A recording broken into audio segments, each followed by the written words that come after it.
Hello friend, स्वागत है आपका हमारे यूट्यूब चैनल जीके ट्रैकर पर। देखिए फ्रेंड, जो हमारी सीरीज़ चल रही है उत्तराखंड जीके बुक वाइज हम पढ़ रहे हैं। आज उसका तीसरा वीडियो है और जो कल एक वीडियो आई थी जिसमें हमने उत्तराखंड का ऐतिहासिक अध्ययन पढ़ा था, आज उसका हम सेकंड पार्ट पढ़ने वाले हैं। कल की वीडियो में हमने मध्यकाल तक पढ़ा था, आज हम आधुनिक काल से शुरू करेंगे और गैरसैंण जब उत्तराखंड की ग्रीष्मकालीन राजधानी घोषित हुई वहाँ तक हम इसको पूरा पढ़ेंगे और आखिर में जो कुछ वन लाइनर रह जाते हैं उनको भी मैंने इसके अंदर शामिल किया है। तो चलिए इस वीडियो को शुरू करते हैं। अगर आपने अभी तक प्रीवियस पार्ट नहीं देखा है, इसका पहला पार्ट, तो आप उसको प्लेलिस्ट में जाके देख सकते हैं। चलिए इस वीडियो को शुरू करते हैं।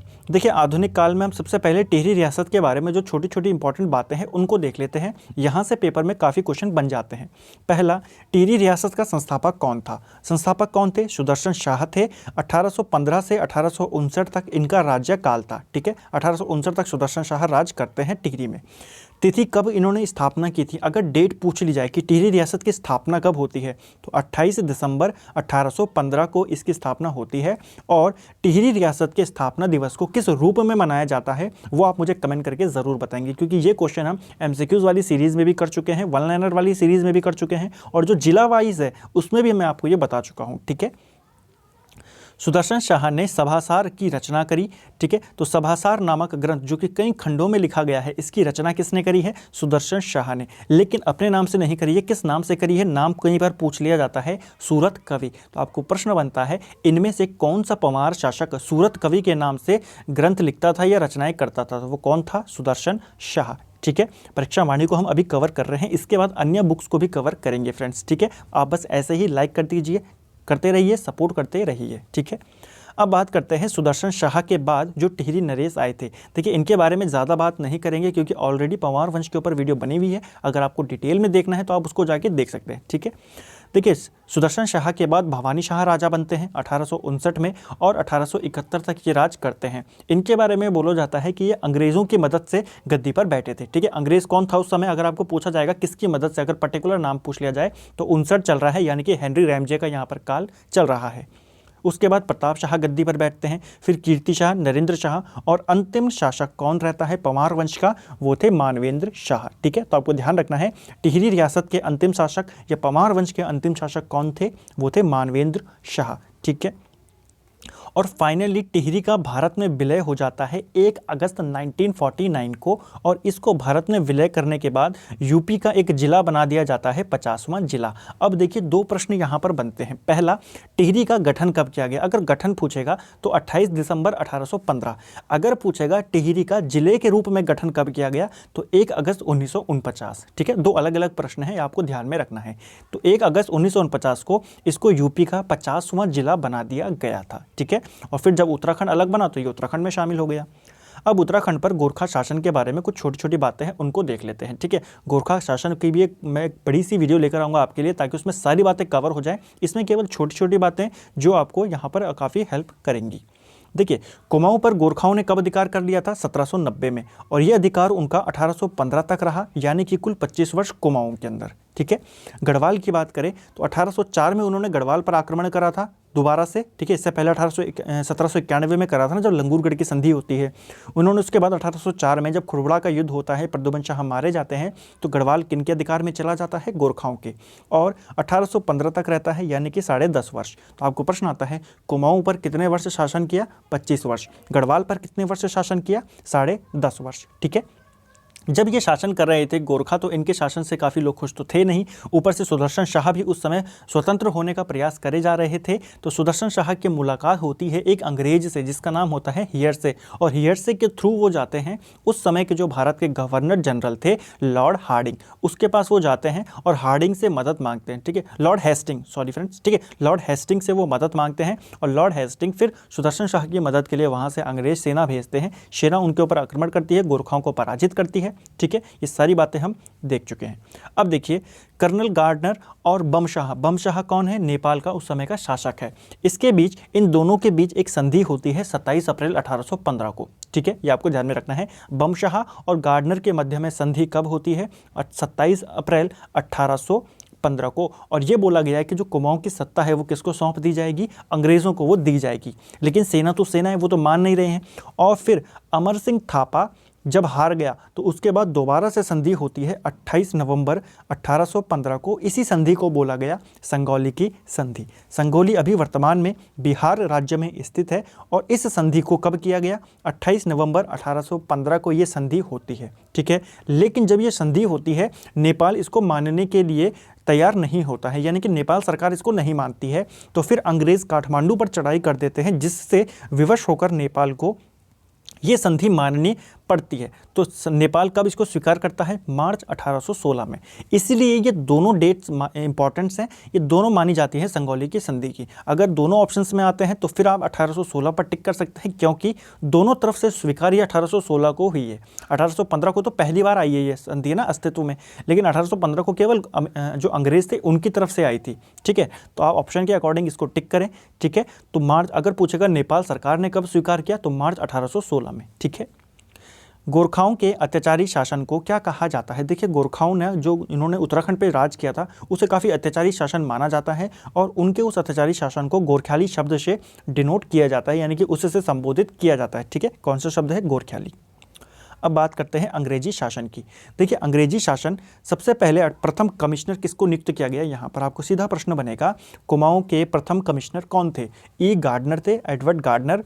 मई 1815 में इनको यहाँ का कमिश्नर नियुक्त किया गया, ठीक है। देखिए, 27 अप्रैल 1815 को कर्नल गार्डनर, अभी हमने ऊपर पढ़ा ना, और बमशाह के मध्य में संधि होती है और अगले ही महीने यानी कि मई में ही इनको क्या नियुक्त कर दिया गया? कुमाऊं का पहला कमिश्नर। सहायक कमिश्नर आपको पता है कौन है, वो आप मुझे कमेंट करके ज़रूर बताएंगे, ठीक है फ्रेंड्स। उसके बाद देखिए, अंग्रेजी शासन की शुरुआत में कितने जिले थे? जब अंग्रेजों ने शासन यहाँ पर करना शुरू किया उस समय उत्तराखंड केवल 2 भागों में विभाजित था। एक भाग था टिहरी का, जो कि टिहरी रियासत के रूप में सुदर्शन शाह के पास था, और दूसरा भाग था कुमाऊं, यानी कि जो बाकी का पूरा क्षेत्र था, चाहे वो चंपावत से लेकर हो, चाहे वो पौड़ी गढ़वाल हो, जो भी क्षेत्र था ये सब कुमाऊं के अंदर आता था, ठीक है। अंग्रेज़ों ने क्या करा? फिर पौड़ी गढ़वाल का एक जिले के रूप में गठन करा, और जो उनका हेडक्वार्टर, अंग्रेज़ों का हेडक्वार्टर उस समय श्रीनगर में था, क्योंकि श्रीनगर इससे पहले पंवार शासकों की राजधानी थी, तो अच्छी खासी विकसित हो चुकी थी, यानी कि रहने लायक सबसे अच्छी जगह अगर कोई रही होगी तो श्रीनगर रही होगी। अंग्रेज़ों ने भी अपना हेडक्वार्टर कहाँ बनाया? श्रीनगर में। लेकिन फिर अंग्रेज़ों ने क्या करा? सुविधा के लिए, अपनी सुविधा के लिए उन्होंने श्रीनगर से हेडक्वार्टर कहाँ ले आए? वो पौड़ी गढ़वाल में ले आए। पौड़ी को उन्होंने अपना हेडक्वार्टर बना दिया और पौड़ी का जिले के रूप में गठन कर दिया। तो ये कब करा उन्होंने? 1840 में, ठीक है। इसी प्रकार उन्होंने कुमाऊं मंडल के लिए कुमाऊं का भी एक मुख्यालय बना दिया। गढ़वाल के लिए तो पौड़ी हो ही गया था। उसके बाद उन्होंने कुमाऊं मंडल के लिए नैनीताल जिले का गठन करा और नैनीताल जो था, नैनीताल को कुमाऊं मंडल का हेडक्वार्टर बना दिया। अभी नैनीताल का गठन नहीं करा उन्होंने, ठीक है। नैनीताल को हेडक्वार्टर बना दिया कुमाऊं मंडल का। अब यहाँ पर उन्होंने क्या कर दिया? अब यहाँ पर क्या हो गया? ब्रिटिश गढ़वाल हो गया एक हो गया कुमाऊं, और एक हो गया कौन सा? टिहरी रियासत, ठीक है। ये आपने ध्यान में रखना है। अब देखिए, कुमाऊं का विभाजन उन्होंने कब करा? 1891 में उन्होंने कुमाऊं का विभाजन कर दिया और कुमाऊं को नैनीताल और अल्मोड़ा में तोड़ दिया, ठीक है। तो ये आपको ध्यान में रखना है। कुमाऊं को नैनीताल में किस वर्ष तोड़ दिया अंग्रेज़ों ने? 1891 में, ठीक है। तो यहीं पर 2 जिलों का गठन होता है, नैनीताल और अल्मोड़ा, ठीक है फ्रेंड्स। ये आपने ध्यान में रखना है। और फिर यही स्थिति कब तक बनी रहती है? ये स्थिति जब तक भारत आज़ाद होता है तब तक बनी रहती है, यानी कि केवल 3 जिले होंगे यहाँ पर। पौड़ी गढ़वाल है एक जिला, ठीक है। दूसरा जिला नैनीताल, तीसरा अल्मोड़ा, और एक स्वतंत्र रियासत है कौन? टिहरी गढ़वाल। उसके बाद क्या हुआ? संयुक्त प्रांत आगरा और अवध का गठन किया गया, यानी कि आगरा और अवध को मिलाकर एक प्रांत, संयुक्त प्रांत का गठन किया गया और उसमें उत्तराखंड को शामिल कर दिया गया। ये कब किया गया? 1902 में। तो अगर आपको प्रश्न आएगा कि संयुक्त प्रांत आगरा और अवध में उत्तराखंड को कब शामिल किया गया? 1902 में। लेकिन 1937 में क्या हुआ? संयुक्त प्रांत का गठन किया गया, यानी कि अभी तो केवल आगरा और अवध को मिला के किया, लेकिन उसके बाद पूरा जो यूपी था, आपको पता होगा यूपी को पहले संयुक्त प्रांत कहा जाता था। 1937 में उत्तराखंड को संयुक्त प्रांत में शामिल कर दिया गया और आज़ादी के बाद जैसे ही संयुक्त प्रांत का नाम यूपी हो गया, उत्तराखंड भी यूपी का हिस्सा बन गया, ठीक है। तो ये आपको ध्यान में रखना है। अब बात करेंगे स्वतंत्रता आंदोलन के बारे में। इसके बारे में हम बारीकी से बातें करेंगे और इसके बाद फिर जो पृथक राज्य आंदोलन होगा उसको भी हम डिटेल में देखेंगे। आपका पूरा रिवाइज हो जाएगा, ठीक है। सारी इंपॉर्टेंट डेट्स यहाँ पर मैंने ली हैं और इसके बाद जो क्वेश्चन बच जाते हैं वो वन लाइनर के फॉर्म में एंड में करे हैं, ठीक है। देखिए स्वतंत्रता आंदोलन की बात करें, उत्तराखंड के प्रथम स्वतंत्रता सेनानी किसको माना जाता है? कालू मेहरा को। ठीक है, आपको प्रश्न डायरेक्ट ही प्रश्न बनता है, उत्तराखंड का प्रथम स्वतंत्रता सेनानी किसे माना जाता है? कालू मेहरा को। ये कहाँ के थे? बिसुंग गांव के थे, लोहाघाट चंपावत में। ठीक है, कहाँ के थे ये? किस जिले से संबंधित थे? चंपावत से। इन्होंने एक संगठन बनाया था, उस संगठन का नाम पेपर में पूछ लिया जाता है, वो संगठन का नाम था क्रांतिवीर। ठीक है, तो क्रांतिवीर नामक संगठन किसने बनाया था? कालू मेहरा ने। और इनका संबंध कहाँ से है? लोहाघाट चंपावत बिसुंग गांव। और ये कौन थे? उत्तराखंड के पहले स्वतंत्रता सेनानी। ठीक है, 1000 क्रांतिकारियों का हल्द्वानी पर अधिकार। देखिए जब 1857 में क्रांति हुई तो उत्तराखंड में भी हुआ, और 1000 क्रांतिकारियों ने हल्द्वानी पर अधिकार कर लिया। कब? 17 सितंबर 1857 को। आपको ये डेट याद रखनी है, पेपर में पूछी जा सकती है। ठीक है, उसके बाद हालांकि अंग्रेज़ों ने दोबारा से वहाँ पर कवर कर लिया था, लेकिन काफ़ी उनको मेहनत वहाँ पर करनी पड़ी थी। ठीक है, अब आगे चलते हैं। 1857 के बारे में हमने पढ़ लिया। डिबेटिंग क्लब आता है फिर 1870 में। डिबेटिंग क्लब की स्थापना होती है अल्मोड़ा में। ठीक है, तो अल्मोड़ा में डिबेटिंग क्लब की स्थापना किस वर्ष होती है? 1870 में। और फिर इसी क्लब के द्वारा अल्मोड़ा अखबार की शुरुआत की जाती है 1871 में। ठीक है, आप मुझे कमेंट करके बताएंगे कि अल्मोड़ा अखबार निकालने की जो सलाह दी थी डिबेटिंग क्लब वालों को, किसने दी थी? ठीक है, उस व्यक्ति का नाम बताएंगे। ठीक है, अल्मोड़ा अखबार कैसा अखबार था? ये साप्ताहिक अखबार था और मार्च 1918 तक ये चलता रहेगा उत्तराखंड में। ठीक है, इसके पहले संपादक कौन थे? तो इसके पहले संपादक बने थे जो बुद्धि बल्लभ पंत थे, वो इसके प्रथम संपादक बने थे। ठीक है फ्रेंड्स, ये आपको ध्यान में रखना है। तो डिबेटिंग क्लब की स्थापना कब होती है? 1870 में अल्मोड़ा में। अल्मोड़ा अखबार कब आता है शुरू? 1871 से, अगले ही साल, और साप्ताहिक। और पहले इसके संपादक कौन होते हैं? बुद्धि बल्लभ पंत। ठीक है, कांग्रेस के कलकत्ता अधिवेशन में, देखिए अब 71 से थोड़ा आगे जाएंगे तो 1886 आ जाएगा। इसमें क्या हुआ? कोलकाता में कांग्रेस का एक अधिवेशन था, दूसरा अधिवेशन जिसको बोला जाता है, और उस अधिवेशन में उत्तराखंड से ज्वालादत्त जोशी ने भाग लिया था। तो आपको डायरेक्टली प्रश्न बनता है कि कांग्रेस के कलकत्ता अधिवेशन में भाग लेने वाले उत्तराखंडी कौन थे? ज्वालादत्त जोशी थे। 1886 में ये अधिवेशन होता है। ठीक है, हैप्पी क्लब की स्थापना, उसके बाद थोड़ा आगे जाएंगे तो 1903 आ जाता है। 1903 में गोविंद बल्लभ पंत के द्वारा हैप्पी क्लब की स्थापना की जाती है। डायरेक्टली प्रश्न है कि 1903 में हैप्पी क्लब की स्थापना किसने करी? गोविंद बल्लभ पंत ने। ठीक है, गोविंद बल्लभ पंत ने हैप्पी क्लब की स्थापना कब करी? 1903 में। तो ऐसे प्रश्न बनते रहते हैं। ठीक है, उसके बाद व्यापक जन आंदोलन होता है 1911 से लेकर 1917 तक। ठीक है, इस समय कुमाऊं कमिश्नर कौन रहता है? पी विंडम। तो पी विंडम के टाइम पर बहुत सारे आंदोलन होते हैं उत्तराखंड के अंदर, ये आपको ध्यान में रखना है। ठीक है, फिर अल्मोड़ा कांग्रेस की स्थापना हो जाती है 1912 में। ठीक है, तो आपको डायरेक्टली प्रश्न बनता है कि अल्मोड़ा कांग्रेस की स्थापना कब होती है? 1912 में। ठीक है फ्रेंड्स, अभी हम परीक्षा वाणी को कवर कर रहे हैं। ठीक है, आपको ध्यान में रखना है, और रिवीजन के तौर पर हम इसको पढ़ रहे हैं। पहला पार्ट इसका आ चुका है, आप उसको जाके देख सकते हैं। ठीक है, इसके बाद दूसरी बुक्स को भी कवर करेंगे जब इस बुक को हम खत्म कर देंगे। उसके बाद क्या हुआ? देखिए 1912 में अल्मोड़ा कांग्रेस का भी गठन हो गया। 1916 में गांधी जी देहरादून आते हैं। ठीक है, तो गढ़वाल उनकी ये पहली यात्रा है 1916 में, क्योंकि 1915 में तो वो दक्षिण अफ्रीका से भारत वापस लौटते हैं। ठीक है, तो 1916 में ये देहरादून आते हैं। कुमाऊं परिषद की स्थापना बहुत महत्वपूर्ण है। कुमाऊं परिषद की स्थापना और इसके अधिवेशन कई बार पेपर में पूछे जाते हैं, और इनके अधिवेशनों को हम कई बार हमारे जो प्रीवियस वीडियोज़ हैं उसके अंदर डिस्कस कर चुके हैं, एक एक अधिवेशन को, एक एक अध्यक्ष को और लोकेशन को। ठीक है, कुमाऊं परिषद की स्थापना 1916 में होती है, और 1926 में इसका विलय किस में करा दिया जाता है? कांग्रेस में इसका विलय करा दिया जाता है। ठीक है, तो आपको ध्यान में रखना है, कुमाऊं परिषद की स्थापना कब हुई? 1916 में। कुमाऊं परिषद का कांग्रेस में विलय कब कराया गया? 1926 में। ठीक है, अब अगला है इसके अंदर, देखिए गढ़वाल कांग्रेस की स्थापना। गढ़वाल कांग्रेस की स्थापना कब की गई? 1918 के अंदर। ठीक है, और किसने करी? ये अनसुईया प्रसाद बहुगुणा और बैरिस्टर मुकुंदी लाल ने। ठीक है, तो अनसुईया प्रसाद बहुगुणा को गढ़ केसरी के नाम से भी जाना जाता है। गढ़वाल केसरी किसको बोला जाता है? आप बताएंगे, अनसुईया प्रसाद बहुगुणा। और अगर यही प्रश्न आता है कि कुमाऊं केसरी किसको बोला जाता है, तो फिर बद्रीदत्त पांडे। ठीक है, तो इन दोनों ने मिलकर गढ़वाल कांग्रेस की स्थापना करी 1918 में। ठीक है, और फिर यही दोनों अगले ही साल 1919 में कांग्रेस का अधिवेशन हो रहा था अमृतसर में, और इन दोनों ने उसमें भाग लिया था। तो आपको पूछा जाता है कि कांग्रेस के अमृतसर अधिवेशन में भाग लेने वाले व्यक्ति कौन थे? तो दो व्यक्ति उन्होंने भाग लिया था, अनसुईया प्रसाद बहुगुणा और बैरिस्टर मुकुंदी लाल। ठीक है, उसके बाद जो अगली महत्वपूर्ण घटना होती है वो होता है कुली बेगार का अंत।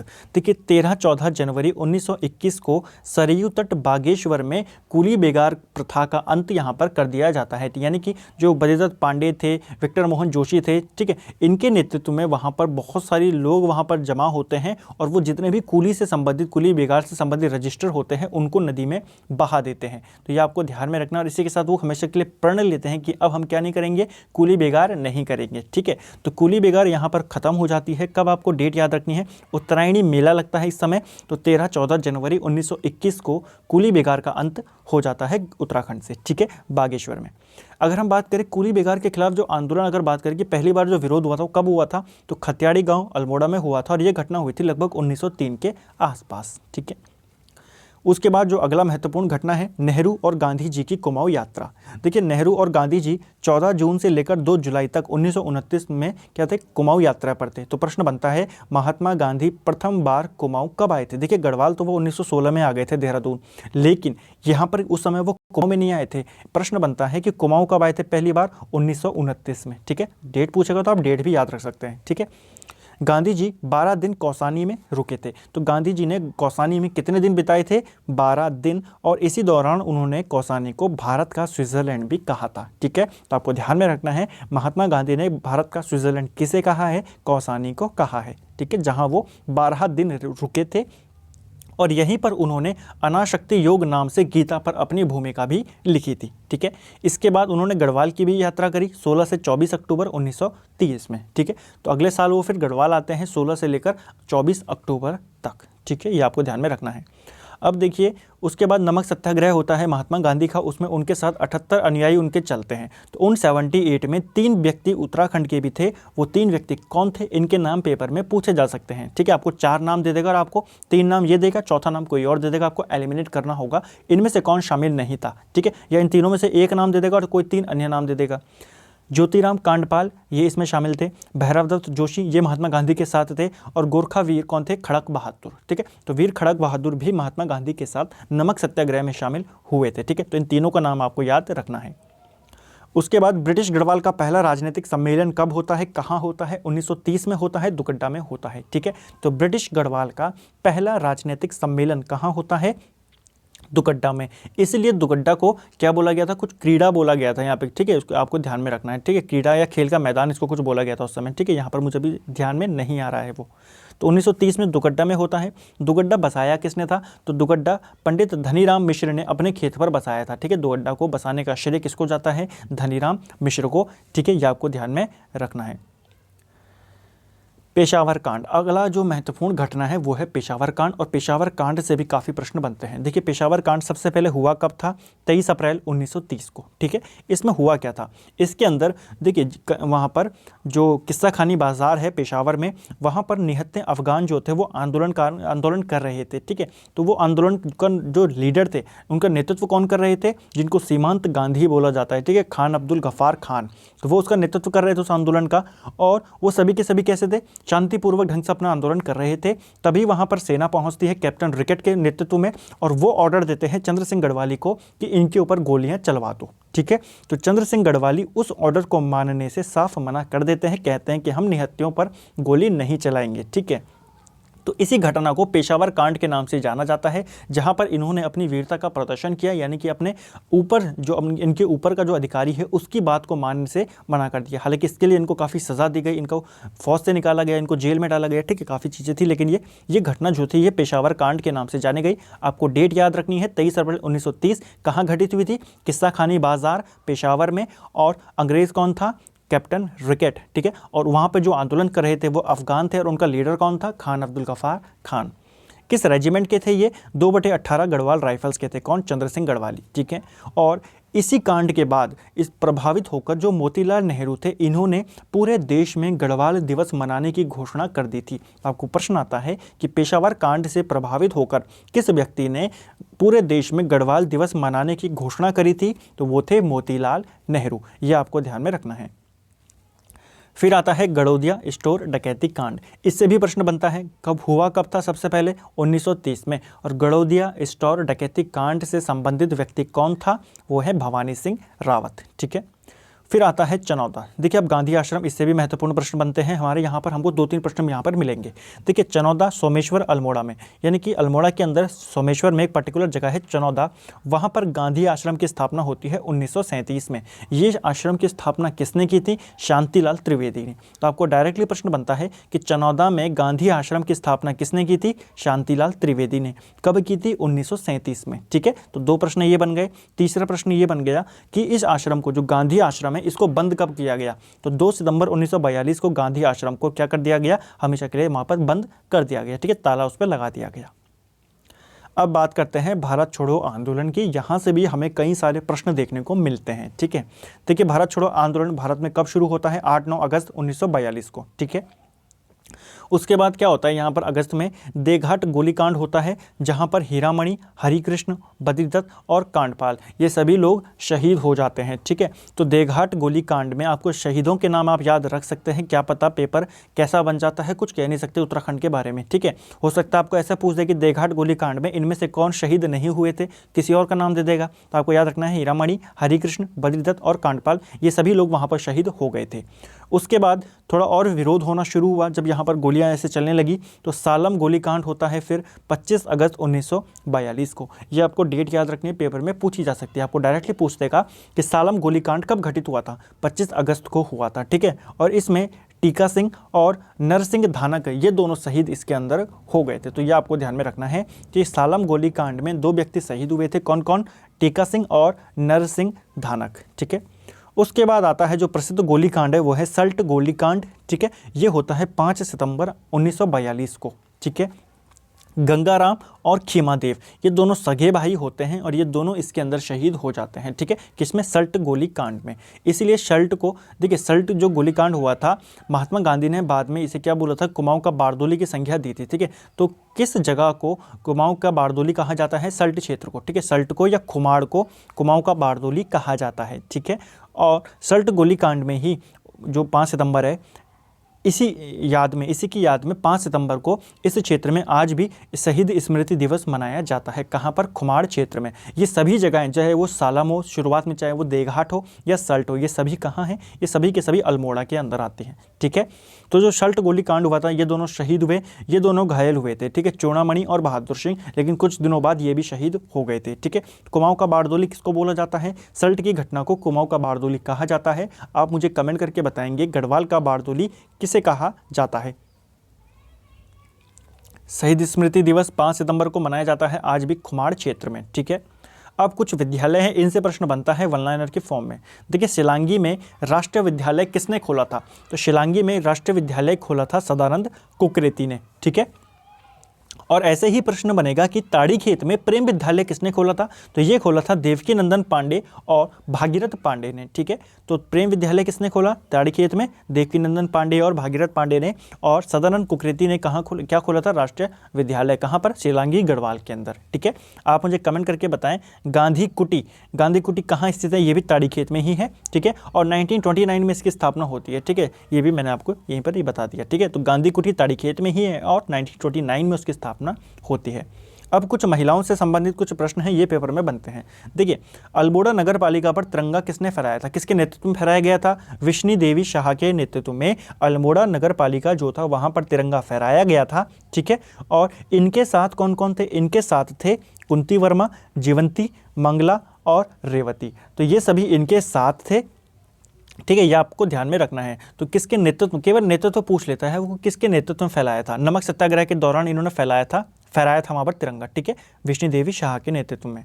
फरवरी 1932 में 8 महिलाओं को पकड़कर कहाँ भेज दिया गया? फतेहगढ़ जेल भेज दिया गया। ठीक है, तो ये सभी इनके साथी थे और 1932 में 8 महिलाओं को पकड़कर फतेहगढ़ जेल में डाल दिया गया। ठीक है, और साथ ही जो कुंती वर्मा थी उनको जिंदा या मुर्दा पकड़ने का आदेश भी जारी कर दिया। तो प्रश्न बनता है इनमें से किस क्रांतिकारी महिला को अंग्रेजों द्वारा जिंदा या मुर्दा पकड़ने का आदेश दिया गया था? वो कौन थी? कुंती वर्मा। ठीक है,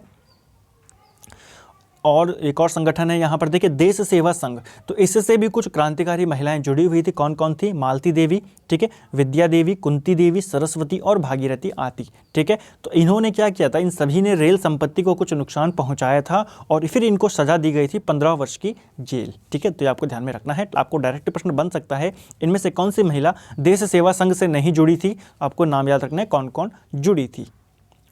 अब आते हैं गांधी जी के शिष्यों के ऊपर। दो शिष्या इनकी जो उत्तराखंड आती हैं, कौन कौन? पहली आती हैं सरला बहन, दूसरी आती है मीरा बहन, ठीक है। तो पहले सरला बहन के बारे में पढ़ लेते हैं। 1941 में ये यहाँ पर आते हैं।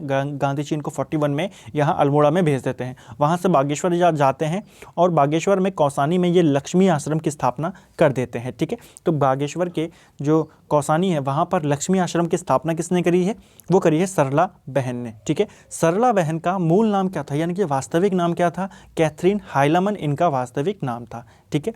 इन्हीं की प्रेरणा से महिलाओं को आत्मनिर्भर बनाने का कार्य किसने किया? वो किया तुलसी देवी ने, ठीक है। और इन्होंने ही नारा दिया था रो नहीं आगे बढ़ो। तो रो नहीं आगे बढ़ो का नारा किसने दिया था? तुलसी देवी ने दिया था। इन्हीं की प्रेरणा से पाकर उन्होंने महिलाओं को आत्मनिर्भर बनाने के लिए कई अन्य काम किए थे, ठीक है।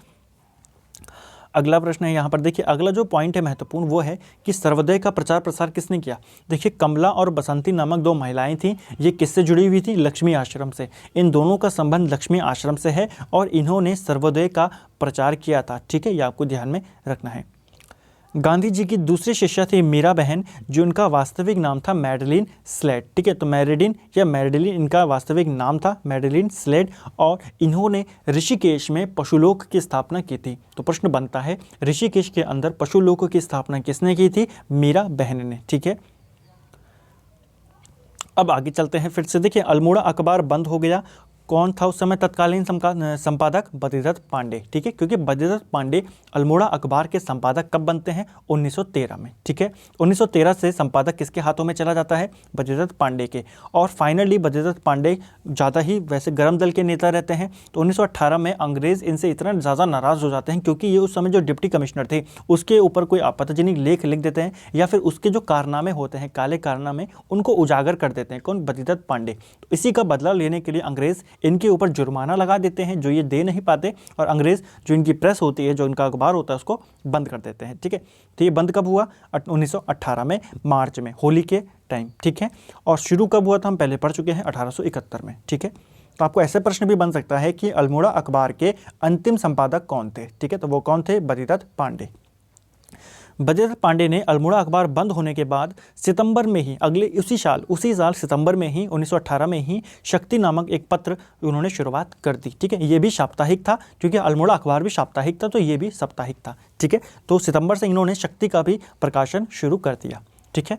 अगर बात करें गढ़वाल यूनियन द्वारा, देखिए गढ़वाल यूनियन की, तो गढ़वाल यूनियन की स्थापना होती है 1901 में, और 1905 में ये अपना समाचार पत्र लेकर आते हैं, गढ़वाली समाचार पत्र, जो कि देहरादून से प्रकाशित होता था। आपको प्रश्न बनेगा गढ़वाल यूनियन की स्थापना कब हुई? 1901 में। गढ़वाल यूनियन ने गढ़वाली समाचार पत्र कब प्रकाशित किया? 1905 से। इसके पहले संपादक कौन थे? गिरिजादत्त नैथानी, ठीक है। और गढ़वाली समाचार पत्र कहाँ से प्रकाशित होता था? ये देहरादून से आता था, ठीक है। देहरादून से ही एक अन्य पत्र भी आता था जिसका नाम था युगवाणी।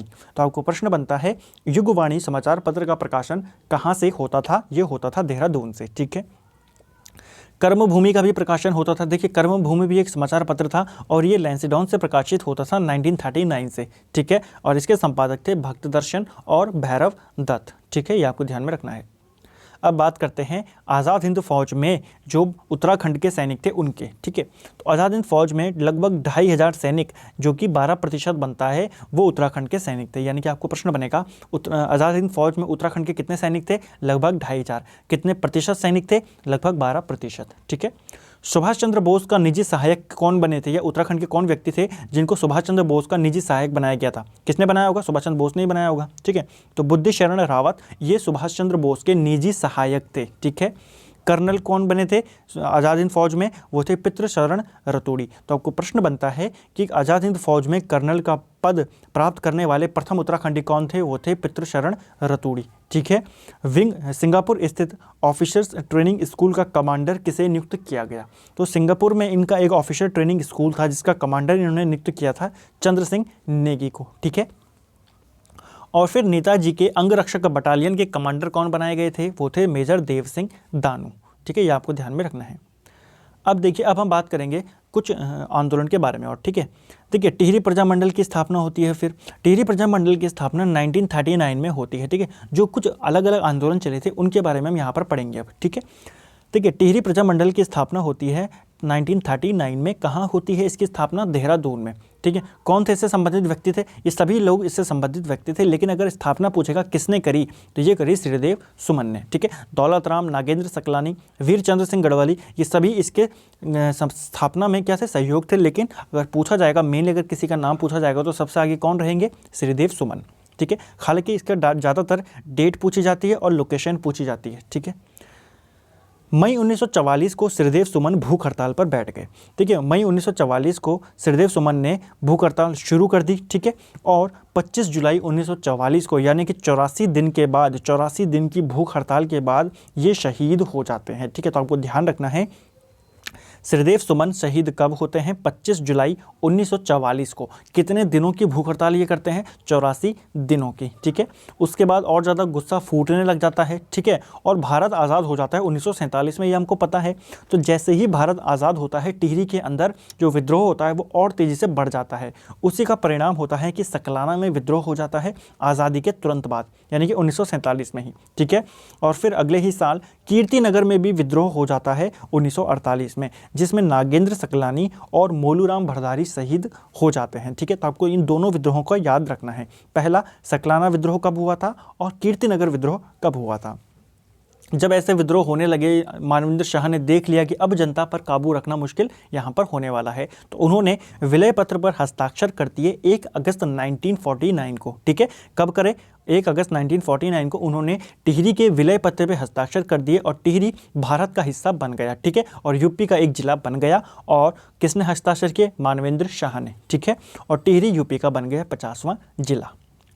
अगला आंदोलन था यहाँ पर डोला पालकी आंदोलन, और इससे भी कुछ प्रश्न बनते हैं। पहला, ये संबंधित किससे था? तो ये दलितों से, जिनके लिए शिल्पकार बोला जाता है, दलित या शिल्पकार, तो इनसे संबंधित था डोली पालकी आंदोलन, डोला पालकी आंदोलन। ये था क्या? देखिए, इसमें क्या होता था कि जो नीची जाति के लोग होते थे उनको उसमें जो डोली होती थी उसमें बैठने का अधिकार यहाँ पर नहीं था उस समय। ठीक है, तो जो जयानंद भारती थे उनको ये बात चुभी, उन्होंने बोला कि नहीं, क्योंकि ऐसे क्या होता था कि जो समय ऊंची जाति के जो लोग होते थे वो जब शादी होती तो दूल्हा या दुल्हन वो डोली में बैठ के जाते थे, लेकिन जो नीची जाति के लोग थे उनके लिए वो अलाउड नहीं था, वो पैदल ही जाते थे। तो ये भेदभाव था और इसी के खिलाफ जयानंद भारती ने डोला पालकी आंदोलन चलाते हैं वो 1930 के दशक में। ठीक है, दलितों के लिए शिल्पकार शब्द का सर्वप्रथम प्रयोग किसने किया था? हरिप्रसाद टमटा ने 1911 में। ठीक है, ये आपको ध्यान में रखना है। तो यहाँ पर आपको 2-3 प्रश्न मिल गए। पहला, डोला पालकी आंदोलन किससे संबंधित था? शिल्पकारों से, यानी कि दलितों से। दूसरा, डोला पालकी आंदोलन किसने चलाया था? जयानंद भारती ने। ठीक है,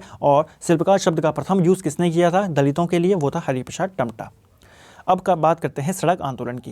देखिए, सड़क आंदोलन चलता है 1940 में और इसका उद्देश्य होता है कि गरुड़ से लेकर कर्णप्रयाग तक और पौड़ी से लेकर लैंसडाउन तक सड़क निर्माण। ठीक है, तो आपको केवल ये याद नहीं रखना है, इतना डिटेल शायद ना पूछे, आपको केवल याद रखना है कि गढ़वाल में सड़क आंदोलन कब होता है? 1940 में। कनकटा बैल आंदोलन, तो कनकटा बैल आंदोलन जो था ये भ्रष्टाचार के खिलाफ था। ठीक है, कहाँ चलता है ये? अल्मोड़ा के लमगड़ा गांव में। ठीक है, वहाँ पर यह आंदोलन चलता है। ठीक है, कनकटा बैल आंदोलन किससे संबंधित था? भ्रष्टाचार से। अब बात करते हैं कोटा खर्रा आंदोलन की। तो कोटा खर्रा आंदोलन जो था ये भूमिहीनों को भूमि प्रदान करने से था। देखिए, भूमिहीन यानी कि जो भूमिहीन थे, यानी कि कोई व्यक्ति है चाहे कोई किसान है, उनके पास कोई भूमि नहीं थी, तो उसी को लेकर सरकार क्या कर रहा था? सरकार एक कानून लेकर आई थी जिसके तहत लोगों को क्या भूमि दी गई थी वहाँ पर। ठीक है, या जो किसान थे उनको भूमि दी गई थी। आपको ध्यान रखना है, कोटा खर्रा आंदोलन किससे संबंधित था?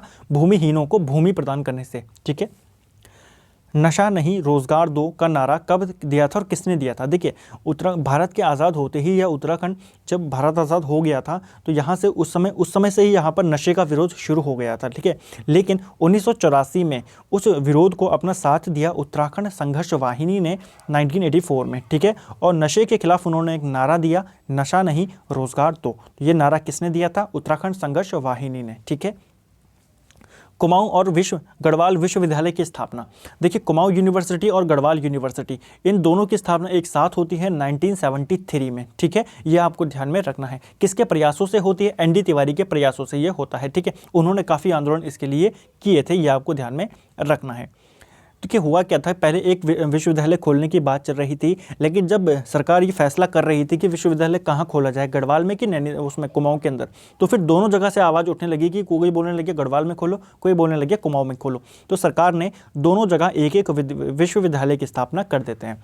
KU यानी कि कुमाऊं यूनिवर्सिटी जो है उसका मुख्यालय कहाँ है या उसको कहाँ स्थापित किया गया? नैनीताल में।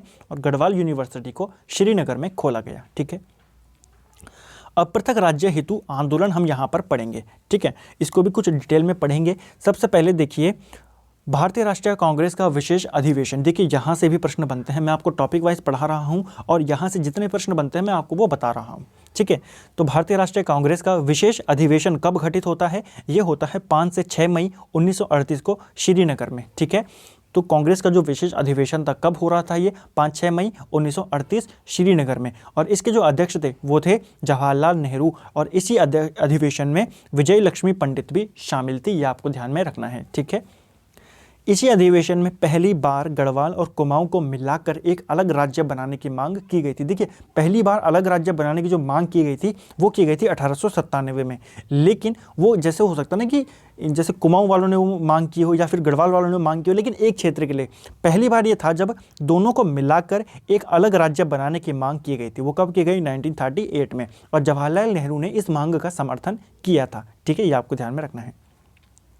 उसके बाद जो अगला संगठन आता है वो है गणदेश सेवा संघ। इसकी स्थापना श्रीदेव सुमन करते हैं 1938 में, वो भी दिल्ली में। ठीक है, तो गणदेश सेवा संघ की स्थापना कब होती है? 1938 में, नई दिल्ली, दिल्ली के अंदर। ठीक है, दिल्ली में होती है।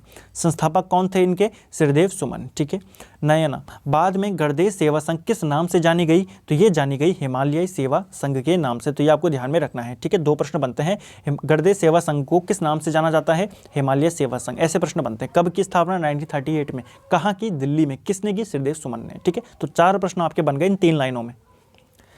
उसके बाद क्या हुआ? उत्तरांचल के पर्वतीय भूभाग को विशेष वर्ग में रखने की मांग किसने करी? बद्रीदत्त पांडे ने 1946 में। और इसी वर्ष गढ़वाल कुमाऊं की, या इसी सम्मेलन में जहां पर बद्रीदत्त पांडे ने यह मांग करी, गढ़वाल और कुमाऊं के भूभाग को अलग भौगोलिक क्षेत्र या भौगोलिक इकाई के रूप में गठित करने की मांग किसने करी? अनसुईया प्रसाद बहुगुणा ने। हालांकि कई बार जो ये मांग है, दूसरी वाली मांग, इसमें भी बद्रीदत्त पांडे का ही नाम आ जाता है, क्योंकि जो सम्मेलन चल रहा था, जिस सम्मेलन में दोनों ने ये मांग की थी, उसके अध्यक्ष बद्रीदत्त पांडे ही थे। ठीक है, तो ये यहाँ पर आपको ध्यान में रखना है।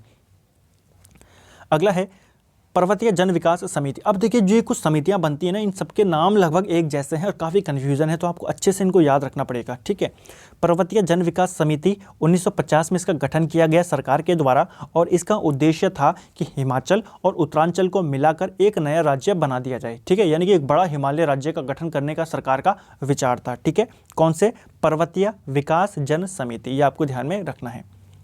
कब गठित हुआ? 1950 में। उसके बाद क्या हुआ? टिहरी तो वैसे ही विलय हो चुका था टिहरी का, तो मानवेंद्र शाह भी अब जो पृथक राज्य आंदोलन था उसमें कूद पड़े। तो आंदोलन उन्होंने कब शुरू किया? 1957 में, और कंटिन्यू वो आंदोलन चलता रहा 1962 तक। लेकिन आपको पता है 62 में चाइना का अटैक हो जाता है, चाइना से युद्ध होता है, तो फिर मानवेंद्र शाह आंदोलन वापस ले लेते हैं। ठीक है, और फिर जब 65 में भारत पाकिस्तान को भी निपटा देता है, उसके बाद दोबारा से ये आंदोलन शुरू करते हैं 67 से। ठीक है, तो अब हम सीधा चलेंगे 67 पर। देखिए, जब वो बात हो गई, सारे युद्ध खत्म हो गए, अब फिर से जब जो हालात है वो नॉर्मल होने लगे, तो फिर से मांग उठने लगी, और उसी मांग के स्वरूप 1967 को 24-25 जून रामनगर में एक परिषद का गठन किया गया, पर्वतीय राज्य परिषद। इसका गठन किया गया और इसके अध्यक्ष बनाए गए दयाकृष्ण पांडे ने। ठीक है, दयाकृष्ण पांडे इसके अध्यक्ष बनाए गए। उपाध्यक्ष बने गोविंद सिंह मेहरा, महासचिव बने नारायण दत्त सुंदरियाल। ठीक है, और बाद में क्या हुआ? 1973 में, 6 साल बाद, इसी परिषद का, जो पर्वतीय राज्य परिषद है, पुनर्गठन किया गया। क्यों? क्योंकि इसमें 2 लोगों को शामिल किया गया, प्रताप सिंह नेगी और नरेंद्र सिंह बिष्ट को शामिल कर दोबारा से इसका पुनर्गठन किया गया और इसका नाम रखा गया पृथक पर्वतीय राज्य परिषद। ठीक है, तो आपको ध्यान में रखना है पर्वतीय राज्य परिषद का गठन कब होता है? 1967 में। कहाँ होता है? रामनगर में। अध्यक्ष कौन होते हैं? दयाकृष्ण पांडे। मेन यही है, अगर ये दोनों आपको याद ना भी रहे तो आपको मेन याद रखना है कि अध्यक्ष कौन थे। ठीक है, अब बात दूसरा आता है पर्वतीय विकास परिषद। देखिए मैंने आपको पहले ही बोला कि सारे नाम लगभग एक जैसे हैं। ठीक है, तो पर्वतीय विकास परिषद आता है 1969 में इसका गठन होता है और जो यूपी सरकार होती है उस समय वो इसका गठन करती है। क्यों? जो यहाँ का जो पर्वतीय क्षेत्र है, आपको नाम से पता चला है पर्वतीय विकास परिषद, यानी कि पर्वतों जो पर्वतीय क्षेत्र है उसके विकास के लिए एक परिषद का गठन 1969 में। ठीक है, फिर अगले ही साल कुमाऊं राष्ट्रीय मोर्चा का गठन हो जाता है। 3 अक्टूबर 1970 को कुमाऊं राष्ट्रीय मोर्चा का गठन होता है। कौन करते हैं? जो कम्युनिस्ट रहते हैं, पीसी महाजोशी। ठीक है, पीसी जोशी ये इसका गठन करते हैं। ठीक है, तो कुमाऊं राष्ट्रीय मोर्चा का गठन कब होता है? 1970 में। कौन करते हैं? पीसी जोशी। फिर आती है उत्तरांचल परिषद।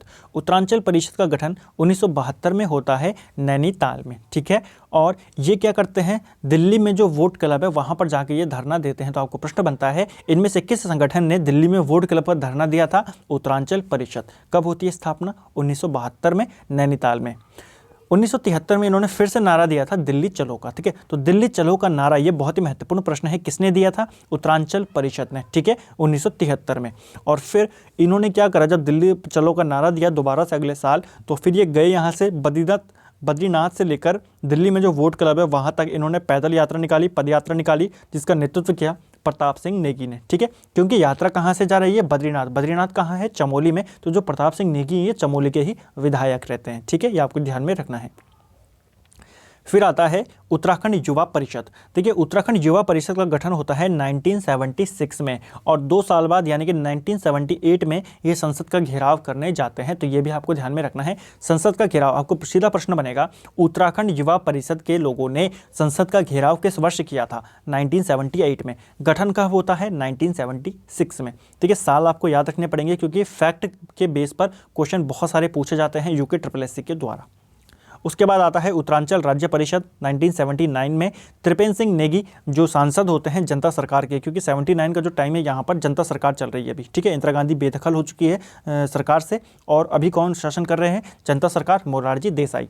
तो उन्हीं के एक सांसद रहते हैं त्रिपेंद्र सिंह नेगी और ये गठन करते हैं किसका? उत्तरांचल राज्य परिषद का। ठीक है, ये आपको ध्यान में रखना है। फिर आता है एक सबसे महत्वपूर्ण सम्मेलन, पर्वतीय जन विकास सम्मेलन। ठीक है, कब होता है? 24 से 25 जुलाई 1979 को। ये संगठन, ये जो सम्मेलन है महत्वपूर्ण क्यों है? क्योंकि इसी सम्मेलन में उत्तराखंड क्रांति दल का गठन होता है। आपको डायरेक्टली पूछेगा उत्तराखंड क्रांति दल का गठन किस सम्मेलन में हुआ था? तो ये होता है पर्वतीय जन विकास सम्मेलन में, जो कि 1979 में होता है। और कहाँ हो रहा होता है ये सम्मेलन? मसूरी में। ठीक है, तो आपको एक और फैक्ट मिल गया यहाँ पर कि यूकेडी का गठन कहाँ होता है? मसूरी में। ठीक है, इसके पहले अध्यक्ष बनाए गए देवीदत्त पंत और इनका जो टारगेट था उत्तराखंड क्रांति दल का, जो उद्देश्य था वो ये था कि 8 पहाड़ी जिलों को मिलाकर एक अलग राज्य बनाएंगे। ठीक है, उसके बाद ऑल इंडिया स्टूडेंट फेडरेशन की साइकिल यात्रा। देखिए आपको डायरेक्टली प्रश्न बनेगा, ऑल इंडियन स्टूडेंट जो फेडरेशन है उसने साइकिल यात्रा कब निकाली? 1984 में। ठीक है, और 900 किलोमीटर की ये यात्रा थी। ठीक है, पूरे गढ़वाल में वो घूमे थे इस दौरान। फिर आता है उत्तराखंड क्रांति दल का विभाजन। देखिए 79 में बना और 8 साल बाद उत्तराखंड यानी कि यूकेडी का जो विभाजन भी हो गया। कब? 1987 में। और अध्यक्ष बन गए काशी सिंह एरी। उस समय ये एक युवा नेता थे। तो विभाजन के बाद यूकेडी की जो सत्ता थी या यूकेडी का जो अध्यक्ष पद था वो किसके पास चला गया? काशी सिंह एरी का। और इसी साल, इसी वर्ष 1987 में जो हरिद्वार है उसको उत्तराखंड में शामिल करने की मांग की गई थी। यानी कि आपको ध्यान में रखना है कि पहली बार हरिद्वार को उत्तराखंड में शामिल करने की मांग कब की गई? 1987 में। और इसी को लेकर राष्ट्रपति को एक ज्ञापन भी सौंपा गया था। ठीक है, ये आपको ध्यान में रखना है कि राष्ट्रपति को ज्ञापन कब सौंपा गया था? 1987 में। ठीक है, 23 नवंबर की यह घटना है। 23 नवंबर को जो यूकेडी के लोग हैं इन्होंने जो वोट क्लब है दिल्ली में वहाँ पर प्रदर्शन किया था और फिर राष्ट्रपति को ज्ञापन सौंपा था। त्रिवेंद्र पंवार का संसद में पत्र बम। तो त्रिवेंद्र पंवार ने संसद में पत्र बम फेंका था। कब फेंका था? 23 अप्रैल 1987 को। भाजपा का अल्मोड़ा सम्मेलन, ये काफ़ी महत्वपूर्ण है, ठीक है। ये कब होता है? 1987 में। और इस सम्मेलन के जो अध्यक्ष होते हैं वो होते हैं LK आडवाणी, यानी कि लाल कृष्ण आडवाणी इस सम्मेलन की अध्यक्षता कर रहे होते हैं। और यहाँ पर आडवाणी यानी कि भाजपा पर्वतीय क्षेत्र को अलग राज्य का दर्जा देने के लिए मान जाती है, ठीक है। यानी कि भाजपा ने अपनी सहमति कब दे दी थी? 1987 में ही, इसी वर्ष होता है ना ये सम्मेलन। LK आडवाणी ने अल्मोड़ा सम्मेलन में बात मान लेते हैं, ठीक है, मांग को वो मान लेते हैं। और नाम क्या बोलते हैं? नाम उत्तरांचल होगा, ये भी कहा जाता है। तो आपको प्रश्न बन सकता है कि 1987 में जब भाजपा ने इस मांग को स्वीकार कर लिया था अल्मोड़ा सम्मेलन में, इसका नाम क्या निर्धारित किया? उत्तराखंड नहीं किया, उत्तरांचल नाम किया था, ठीक है।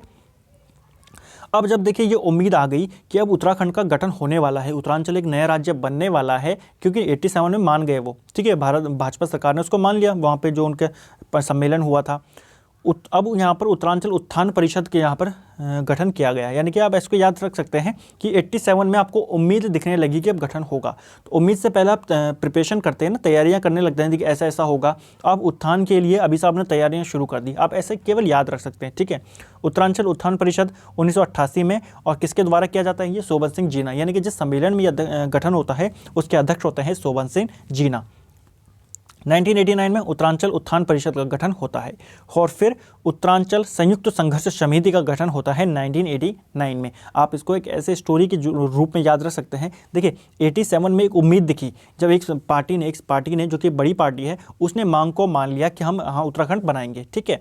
88 में आपने उत्थान के लिए परिषद भी बना दी कि हाँ हम उसका विकास इस तरीके से करेंगे। लेकिन जब आपको उम्मीद नहीं दिखी तो फिर आपने ये सोचा कि अब हम सभी दलों को क्या आना होगा? एक आना होगा। तो 89 में संयुक्त संघर्ष समिति का गठन कर दिया गया, ठीक है। हालांकि ये केवल एक काल्पनिक बातें हैं, केवल याद रखने के लिए आप इसको ऐसे याद रख सकते हैं, ठीक है। उत्तरांचल संयुक्त संघर्ष समिति 1989 दिल्ली में गठन किया गया। इसका प्रमुख कौन बनाए गए? द्वारिका प्रसाद उनियाल, ठीक है। यूपी विधानसभा के पृथक राज्य का पहला प्रस्ताव। अब देखिए आप इसको अगर कहानी और आगे चलाएं कि सभी ने मिलकर एक संयुक्त संघर्ष बनाया, और फिर जो सभी लोग थे उन सब ने मिलकर एक आदमी को आगे करा जिसने प्रस्ताव विधानसभा में रख दिया अगले साल, यानी कि 90 में। कौन व्यक्ति थे? जसवंत सिंह बिष्ट, यूकेडी के थे। और यूपी विधानसभा में ये पृथक राज्य का पहला प्रस्ताव था। किसने रखा था? जसवंत सिंह बिष्ट ने। और कब रखा था? 1990 में, ठीक है।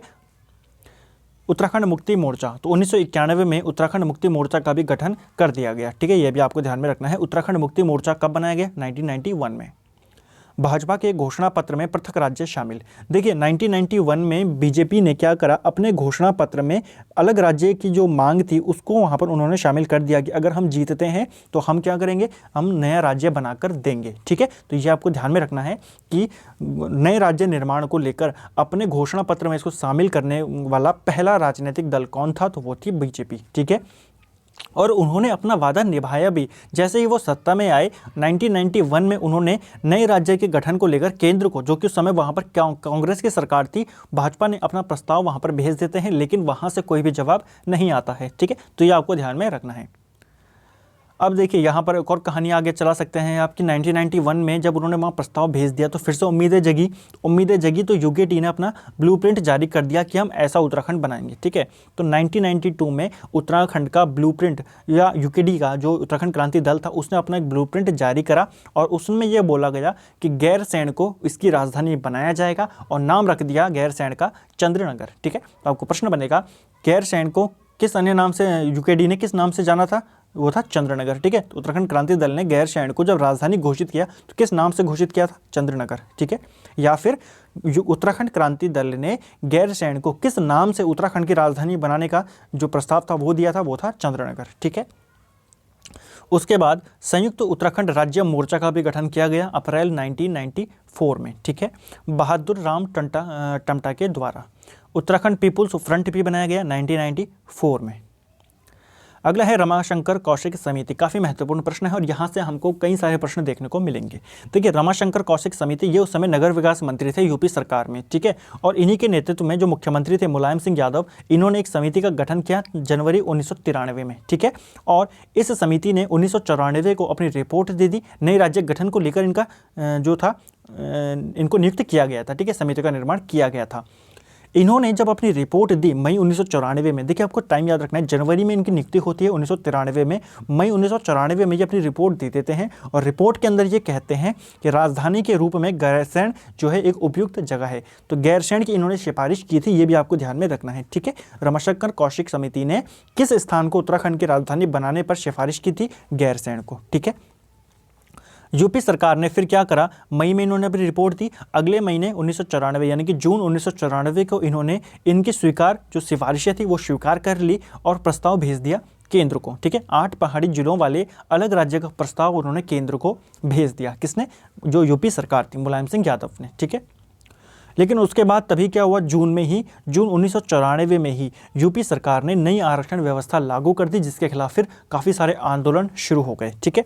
उसमें क्या करा उन्होंने, सरकारी नौकरी और जो शिक्षण संस्थान थे वहाँ पर 50% सीटें थी वो आरक्षित कर दी, जिसका काफ़ी विरोध हुआ, ठीक है। 7 अगस्त से इंद्रमणि बडोनी अनशन पर बैठ गए, 7 अगस्त यानी कि 1994 में ही, ठीक है। और 15 अगस्त से काशी सिंह ऐरी भी अनशन पर बैठ गए। तो ये आपको ध्यान में रखना है, ठीक है फ्रेंड्स। इंद्रमणि बडोनी को ही उत्तराखंड का गांधी बोला जाता है। उसके बाद क्या हुआ, देखिए विरोध चल ही रहे थे। 1 सितंबर 1994 को खटीमा में, जो कि उधम सिंह नगर में आता है, वहाँ पर भी विरोध चल रहे थे, लेकिन यहाँ पर गोलियाँ चलवा दी गई, ठीक है। और गोलियाँ चलवाने के कारण यहाँ पर 25 लोग मारे गए और इसी को उत्तराखंड का इतिहास में काला दिन या काला दिवस के रूप में मनाया जाता है। तो काला दिवस किसको मनाया जाता है? खटीमा गोली कांड को, जो कब घटित होता है? 1 सितंबर 1994 को, ठीक है। इसमें बहुत सारे व्यक्ति शहीद हो जाते हैं, जैसे भगवान सिंह सिरोला होते हैं एक व्यक्ति, प्रताप सिंह होते हैं, बलवीर सिंह होते हैं, ठीक है, जेटू सिंह उपस, ठीक है, काफ़ी सारे लोग इसके अंदर शहीद हो जाते हैं, ठीक है। नहीं, ये उसमें शहीद होते हैं, किसमें? कुछ लोग इसमें मसूरी में भी शहीद होते हैं, जो भी आएगा हमारा, ठीक है। तो काला दिवस के रूप में किससे मनाया जाता है? खटीमा गोली कांड को, जो कि कब होता है? 1 सितंबर 1994 को। अब देखिए 1 सितंबर को इतनी बड़ी घटना हो गई तो लोग चुप तो रहेंगे नहीं, तो 2 सितंबर को और ज़्यादा इसका विरोध होता है। कहाँ पर? मसूरी में, और वहाँ पर भी गोलियाँ चला दी जाती हैं, ठीक है। पहले वहाँ पर झड़प हो जाती है, ठीक है, पत्थर चलने लग जाते हैं जनता की तरफ से, तो पुलिस को भी डर से। और उस हमले में क्या होता है, जो पुलिस के उपाधीक्षक रहते हैं, ठीक है, उपाधीक्षक रहते हैं उमाकांत त्रिपाठी, वे मारे जाते हैं। फिर पुलिस की तरफ से भी फायरिंग होती है और फिर उसमें 7 आंदोलनकारी मारे जाते हैं, जिसमें 2 महिलाएं भी शामिल होती हैं, ठीक है, हंसा धनाई और बेलमती चौहान। मसूरी कांड के बाद क्या होता है, देखिए 2 सितंबर को मसूरी गोलीकांड भी हो गया, ठीक है। उसके बाद छात्र युवा संघर्ष समिति जो होते हैं, इसका गठन होता है। छात्र युवा संघर्ष समिति का गठन कब होता है? 18 सितंबर 1994 को, ठीक है। और ये सब विचार करते हैं कि अब हम कहाँ जाएंगे, हम अक्टूबर में 2 अक्टूबर के दिन दिल्ली जाएंगे और वहाँ पर क्या करेंगे, हम विरोध करेंगे, क्योंकि आपको पता है 2 अक्टूबर क्या है, गांधी जयंती है। दिल्ली में जाकर विरोध प्रदर्शन करेंगे। लेकिन 2 अक्टूबर को ही दिल्ली जाते समय रास्ते में कहाँ पर, रामपुर तिराहे में, जहाँ पर क्या है, मुजफ्फरनगर कांड को इन्होंने अंजाम दे दिया था। किसने? जो वहाँ पर पुलिस रहती है, जो वहाँ पर शासन प्रशासन रहता है, ठीक है। तो आपको ध्यान रखना है, मुजफ्फरनगर कांड या रामपुर तिराहा कांड कब होता है? 2 अक्टूबर 1994 को, ठीक है। यही लोग थे, उत्तराखंड छात्र युवा संघर्ष समिति जो है, छात्र युवा संघर्ष समिति, इसी के लोग थे जो कि दिल्ली जा रहे थे 2 अक्टूबर को दिल्ली में प्रदर्शन करने के लिए, ठीक है। लेकिन वहाँ पर ये कांड हो जाता है, जिसके अंदर 6 लोग मारे जाते हैं। लेकिन इसके अंदर काफ़ी बर्बरता की जाती है, महिलाओं के साथ की जाती है, बुजुर्गों के साथ की जाती है, ठीक है। तो ये आपको ध्यान में रखना है। मुजफ्फरनगर गोलीकांड कब होता है? मुजफ्फरनगर कांड ये होता है 2 अक्टूबर 1994 को, ठीक है। और इसी घटना को क्रूर शासक की क्रूर साजिश भी इसको बोला गया और पूरे विश्व में इसकी निंदा की गई थी, ठीक है। और उसके बाद क्या हुआ, फिर वही घटना, वही बात, जैसे 1 सितंबर को हुआ, फिर 2 सितंबर को भी हुआ, 2 अक्टूबर को हुआ ये सारा कांड, 3 अक्टूबर को फिर से लोगों ने प्रदर्शन किया, वहाँ पर फिर से 7 लोग शहीद हो गए, ठीक है। तो ये आपको ध्यान में रखना है। अब जब देखिए इतना उथल पुथल हो गया, सितंबर से लेकर अक्टूबर तक 2 महीने में, 1 महीने के अंदर ही 4-5 बड़े गोलीकांड हो गए, तो अब क्या हो गया, संविधान खतरे में आ गया, ठीक है। तो अब निकलेगी संविधान बचाओ यात्रा 25 जनवरी 1995 को, ठीक है। किसके द्वारा? उत्तरांचल आंदोलन संचालन समिति के द्वारा, ठीक है। तो उत्तरांचल आंदोलन समिति किसने, कब आया या इन्होंने क्या निकाला? संविधान बचाओ यात्रा 25 जनवरी 1995 को, यानी कि गणतंत्र दिवस से 1 दिवस पूर्व, ठीक है। श्रीयंत्र टापू कांड, तो श्रीयंत्र टापू कांड कब होता है? ये होता है 10 नवंबर 1995 को, ठीक है। और इसमें कौन कौन शहीद हो जाते हैं? इसके अंदर यशोधर बेंजवाल रहते हैं और राजेश रावत रहते हैं, ये 2 व्यक्ति इसके अंदर शहीद हो जाते हैं। तो आपको ये ध्यान में रखना है। अब क्या हुआ, देखिए संविधान बचाओ यात्रा भी निकाल दी, ठीक है। उसके बाद नवंबर में उसी साल 95 में जो षड्यंत्र टापू कांड है वो भी हो गया, लोगों में गुस्सा है। उसके बाद फाइनली 15 अगस्त 1946 को नए राज्य निर्माण की घोषणा कर दी जाती है, किसके द्वारा? एच.डी. देवगौड़ा के द्वारा, ठीक है। उस समय भारत के प्रधानमंत्री कौन रहते हैं? एच.डी. देवगौड़ा। उत्तर प्रदेश पुनर्गठन विधेयक 2000, ठीक है। अब देखिए घोषणा कर दी प्रधानमंत्री ने 1996 में, लेकिन जो कागजात होते हैं पूरे होते होते टाइम लग गया। यहाँ पर विधेयक बना, फिर बीजेपी की सरकार गिरी, फिर से आई, फिर से उन्होंने वापस भेजा, फिर से यूपी सरकार ने वापस भेजा उसे, ठीक है, लोकसभा में, संसद के पास। अब फाइनली ये पेश हो गया लोकसभा में। तो उत्तर प्रदेश पुनर्गठन विधेयक 2000 ये लोकसभा में कब पेश किया गया? 27 जुलाई 2000 में, ठीक है। लोकसभा से 4 दिन के बाद ही 1 अगस्त 2000 को ये पारित हो गया, ठीक है। राज्यसभा से ये 10 अगस्त को पारित हो गया, 10 अगस्त 2000 को। राष्ट्रपति जो कि उस समय के.आर. नारायण थे, के.आर. नारायणन, उन्होंने हस्ताक्षर कर दिए कब? 28 अगस्त को। आपको प्रश्न बनेगा लोकसभा से कब मंजूरी मिली? 1 अगस्त को, राज्यसभा से 10 अगस्त को, राष्ट्रपति से 28 अगस्त को, और फाइनली 13 जिलों को मिलाकर एक अलग राज्य का गठन कर दिया गया जिसका नाम रखा गया उत्तरांचल, और डेट थी 9 नवंबर 2000, ठीक है। देश का ये 27वां राज्य था। आपको पूछा जाता है उत्तराखंड भारत का कौन सा राज्य है? 27वां राज्य था। और अस्थायी राजधानी बना दिया गया देहरादून को, ठीक है, यानी कि गैरसैंण को नहीं बनाया गया, क्योंकि उसके ऊपर विचार चल रहा था कि क्या करें, तो कोई निर्णय ले नहीं पाए वही लोग, तो उन्होंने टेम्परेरी राजधानी के रूप में देहरादून को स्वीकार कर लिया, ठीक है। राज्यपाल बनाए गए सुरजीत सिंह बरनाला, और अंतरिम मुख्यमंत्री बनाए गए नित्यानंद स्वामी। उत्तराखंड के प्रथम मुख्यमंत्री कौन थे? नित्यानंद स्वामी, ये के अंतरिम थे, ठीक है। और जो ये कानून बना, जो ये पारित हुआ, उसके बाद गजट में आता है ना, आपको पता है कि जो भी बिल पास होता है राष्ट्रपति से साइन होता है, उसको फिर गजट में वो आता है, सरकारी गजट में उसको दिखाना होता है। तो सरकारी गजट में जो इसको दिखाया गया, इस कानून को 28 संख्या जो है उससे इसको दिखाया गया, ठीक है। आपको पता है, अभी हमने ऊपर पढ़ा कि जो गठन हुआ वो उत्तरांचल नाम से हुआ। तो उत्तराखंड नाम कब पड़ा इसका? 1 जनवरी 2007 के बाद से उत्तरांचल का नाम क्या कर दिया गया? उत्तराखंड इसका नाम कर दिया गया। ये आपको ध्यान में रखना है, ठीक है। अब अंतिम टॉपिक इस वीडियो में, राजधानी गैरसैंण बनाने के प्रयास, ठीक है। देखिए गैरसैंण है कहाँ? ये लोहापट्टी, चांदपुरगढ़, चमोली में स्थित है, ठीक है। तो गैरसैंण कहाँ स्थित है? ये लोहापट्टी में है, चांदपुरगढ़ के अंदर, और चमोली में ये आता है, ठीक है। 1992 में यूकेडी ने अपनी राजधानी इसको राज्य की राजधानी घोषित कर दिया था। हम ऊपर पढ़ चुके हैं किस नाम से? चंद्रनगर के नाम से। 1994 में कौशिक समिति ने क्या करा था? इसी के पक्ष में सिफारिश की थी, ये भी हम ऊपर पढ़ चुके हैं, जिसको नज़रअंदाज कर दिया गया था, ठीक है। देहरादून में खबर रैली का आयोजन कब किया गया? तो देहरादून में खबर रैली का जो आयोजन किया गया था, ये कब किया गया था? खबरदार रैली का, ठीक है, खबरदार रैली का, अक्टूबर 2000 में, ठीक है। ये रैली जो थी ये भी गैरसैंण के समर्थन में निकाली गई थी, ठीक है। किसने कराया था इसका आयोजन? उत्तराखंड संयुक्त संघर्ष समिति, जिसका गठन 1994 में होता है, ठीक है। उसी के बाद क्या हुआ? बाबा मोहन उत्तराखंडी ये शहीद हुए 8 अगस्त 2004 को, ठीक है।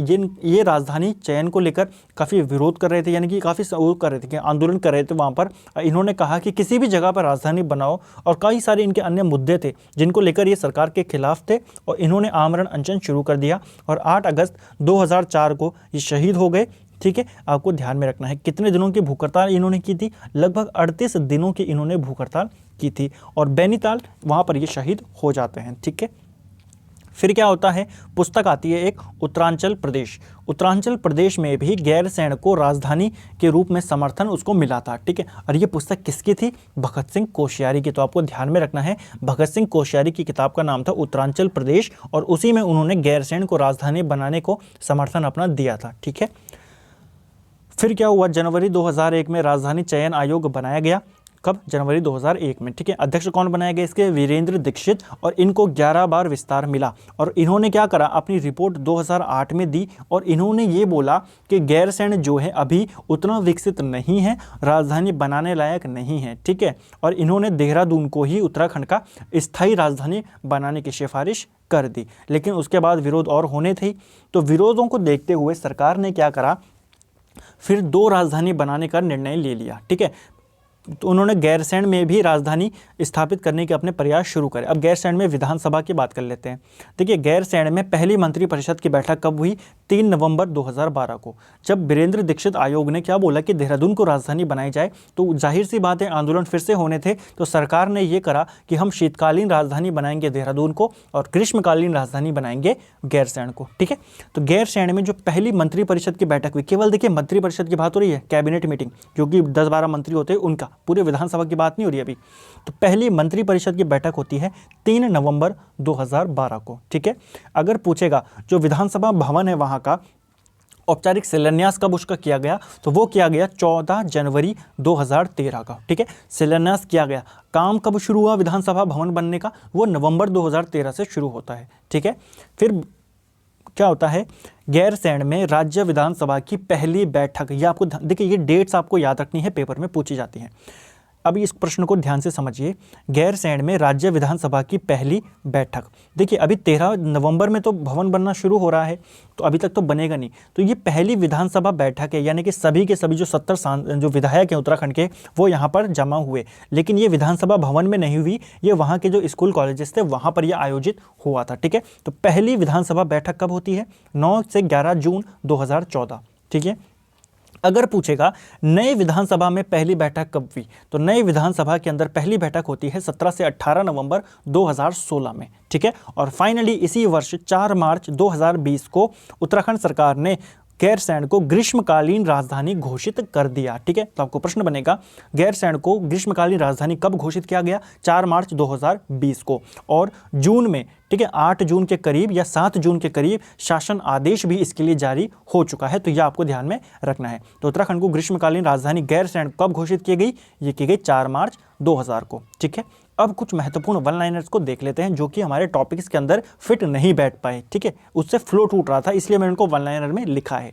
पहला है, पवार वंश से संबंधित सबसे प्राचीन काव्य कौन सा है? वो है मानवोदय काव्य। किसने लिखा है? भरत कवि ने। ठीक है, मानसाह के दरबार में ये रहता था, ये आपको पता है। और जो पवार वंश वाली वीडियो है वहां भी हम इसको आराम से डिस्कस कर चुके हैं। पवार वंश में किस राजा का प्राचीनतम ताम्रपत्र देवप्रयाग के रघुनाथ मंदिर से मिला है? तो वो है जगतपाल, जो कि 1455 का है। ठीक है, और इसमें जगतपाल को रजवार कहा गया है। ठीक है, देहरादून को किस वर्ष सहारनपुर मंडल में शामिल किया गया था? देखिए, देहरादून को जब जिले के रूप में गठित किया गया 1817 में, तो इसको सहारनपुर मंडल में शामिल किया गया था। ठीक है, मेरठ मंडल में नहीं। लेकिन जब 1975 में देहरादून को वहां से निकालकर गढ़वाल में लाया गया, तो वो मेरठ मंडल से लाया गया था। ठीक है, तो यह आपको ध्यान में रखना है। जब इसको गठन किया गया तो इसको शुरुआत में ही मेरठ में नहीं डाला गया, इसको शुरुआत में सहारनपुर मंडल में डाला गया। लेकिन बाद में शायद 1829 या 27 ऐसे कुछ था टाइम, उस टाइम पर इसको मेरठ में ला दिया जाता है। ठीक है, किस वर्ष राज्य से नॉन रेगुलेशन प्रांत सिस्टम खत्म कर दिया गया? 1891 में। ठीक है, राज्य को 1904 में किस गजेटियर में हिल स्टेशन का नाम दिया गया? तो देखिए, उत्तराखंड के लिए या इस क्षेत्र के लिए हिल स्टेशन नामक यूज कब किया गया? किस गजेटियर में किया गया था? नैनीताल गजेटियर में 1904 में। पृथक उत्तराखंड राज्य की अनिवार्यता पर सुझाव देने हेतु किसकी अध्यक्षता में समिति का गठन किया गया था? तो विनोद बर्थवाल थे, जो 1994 में। देखिए, कौशिक समिति ने जब अपनी रिपोर्ट दे दी थी, उसके बाद फिर से एक और समिति का गठन किया गया, ये देखने के लिए कि क्या सच में अलग राज्य के निर्माण की आवश्यकता है। उसी समिति का अध्यक्ष बनाए गए थे विनोद बर्थवाल। तो फ्रेंड्स, ये था हमारा उत्तराखंड का ऐतिहासिक अध्ययन जो हमने 2 पार्ट्स में पढ़ा, और आज ये हमारा कंप्लीट हो गया है। ठीक है, अब अगले वीडियो में हम पढ़ेंगे जो उत्तराखंड का भौगोलिक संरचना है उसके बारे में। ठीक है, परीक्षा वाणी का हम पढ़ रहे हैं और 2 चैप्टर 2 अध्याय हम इसको कंप्लीट कर चुके हैं। उम्मीद है आपको वीडियो अच्छा लग रहा होगा। वीडियो पसंद आता है वीडियो को लाइक करें, शेयर करें, चैनल को सब्सक्राइब करें और बेल आइकन को प्रेस जरूर करें। Thank you friends.